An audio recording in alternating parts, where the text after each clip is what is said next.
की तैयारी पूरे शान से चल रही थी। घर में हलचल थी, ढोलक बज रही थी और सबके चेहरे खुशी से चमक रहे थे। लेकिन एक कोना था जहां ईशा चुपचाप बैठी थी। उसकी आंखों में आंसुओं की चमक थी। उसका दिल घबरा रहा था। दाइमा ने सबके सामने घोषणा की, इस तीज पर हम सूरज और बिंदिया का रिश्ता पक्का करते हैं। शादी के रिवाज शुरू किए जाए। ये सुनकर ईशा का सांस लेना मुश्किल हो गया। सूरज जो उसका पति था, जिसके नाम का सिंदूर उसके मांग में था, उसकी शादी किसी और से? ईशा ने सूरज की आंखों में देखा, पर वहां सवाल थे, जवाब नहीं। सूरज और ईशा की मुलाकात एक कॉलेज ट्रिप में हुई थी। ईशा एक कॉन्फिडेंट, बबली लड़की थी जबकि सूरज एक साइलेंट, फोकस्ड स्टूडेंट। लेकिन दोनों में एक अलग सी केमिस्ट्री थी। धीरे धीरे दोस्ती प्यार में बदली और एक रात जब सब सो रहे थे, सूरज ने ईशा के सामने पहली बार अपने दिल की बात राखी थी। ईशा, तुम मेरी जिंदगी हो।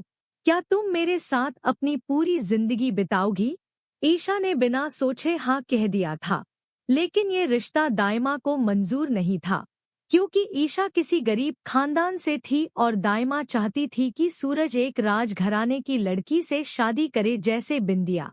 दाइमा ने गुलाब सिंह को बोला, ईशा को इस घर से हटाना होगा। वो लड़की सूरज के लायक नहीं है। गुलाब सिंह ने एक प्लान बनाया, ईशा को किडनैप करवाकर सबके सामने उसका कैरेक्टर क्वेश्चनेबल बना दो। लेकिन जब उसका प्लान फेल हुआ तो उन्होंने नया चाल चली, सूरज के पिताजी को किडनैप कर लिया।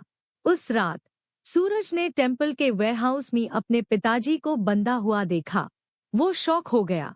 ईशा उसके साथ थी। उसने सब भूलकर अपने ससुर को बचाने के लिए पूरी हिम्मत जोड़ दी। और उस वक्त एक सांप उसके पिताजी की तरफ बढ़ रहा था। ईशा ने आंखें बंद कर शिवजी से प्रार्थना की और सांप वापस चला गया। सब हैरान थे, एक चमत्कार। सूरज ने अपने पिताजी को बचाया, लेकिन सच अभी तक सामने नहीं आया था। पिताजी बेहोश था, लेकिन सूरज को शक था, ये किसी अपने का काम है। ईशा ने सूरज से कहा, तुम बिंदिया से शादी नहीं कर सकते, मैं तुम्हारी पत्नी हूँ। सूरज ने कहा, पर सब कहते हैं तुम झूठ बोल रही हो, मुझे साबित चाहिए। तब ईशा ने मंदिर के पुजारी को बुलाया। पुजारी ने कहा, मैं गवाह हूँ, इन दोनों का विवाह यही मंदिर में हुआ था। दाइमा का चेहरा सेफ पैट गया। इसी बीच गुलाब सिंह ने धमाका कर दिया। उसने दावा किया कि ईशा उसके साथ भागने वाली थी। उसने सबके सामने एक मुफ्त फोटो दिखाई, जिसमें ईशा उसके साथ थी। सब लोग हिल गए, सूरज भी। ये फोटो झूठी है, मैं ऐसा कभी नहीं कर सकती। सूरज कंफ्यूज था, क्या यकीन करे, क्या नहीं। उस रात सूरज छुपछाप ईशा के रूम में गया। ईशा रो रही थी। सूरज ने कहा, मुझे तुम पर भरोसा करने में दिक्कत हो रही है, पर दिल कहता है तुम सच बोल रही हो। ईशा ने सूरज को एक डायरी दिखाई। उनके प्यार की कहानी उसमें लिखी थी। उनकी शादी का वीडियो भी था। सूरज का भरोसा वापस आ गया। अगले दिन सबके सामने सूरज ने घोषणा की, मैं ईशा को अपनी पत्नी के रूप में स्वीकार करता हूँ। दाइमा ने गुस्से में आके बोला, अगर तूने ईशा से शादी को स्वीकार किया तो इस घर से निकल दिया जाएगा। पिताजी ने तभी आंखें खोली और सब बता दिया, किडनैप, टॉर्चर और कैसे गुलाब सिंह और दाइमा दोनों माइल युद्ध। सब लोग शॉक में था। दाइमा ने अपनी इज्जत बचाने के लिए बिंदिया को मजबूर किया कि वो सूरज पे झूठे इल्जाम लगाए। लेकिन बिंदिया ने सबके सामने कह दिया, मैं सूरज से प्यार नहीं करती, मुझे सिर्फ दाइमा ने मजबूर किया था। पूरा खानदान दाइमा के खिलाफ हो गया। गुलाब सिंह को पुलिस ले गई। सूरज और ईशा एक बार फिर से एक हुए। तीज के दिन ईशा ने सूरज के लिए व्रत रखा। उसने उसी मंदिर में सूरज के नाम का दिया जलाया जहां उनकी शादी हुई थी।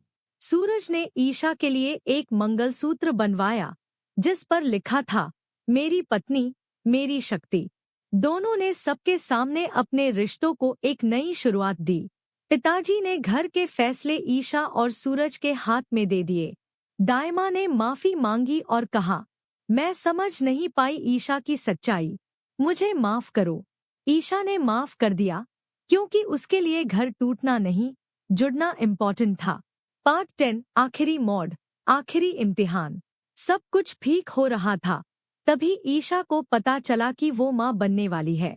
खुशी से पूरा घर झूम उठा। सूरज ने कहा, ये सिर्फ एक नई शुरुआत नहीं, ये प्यार की जीत है।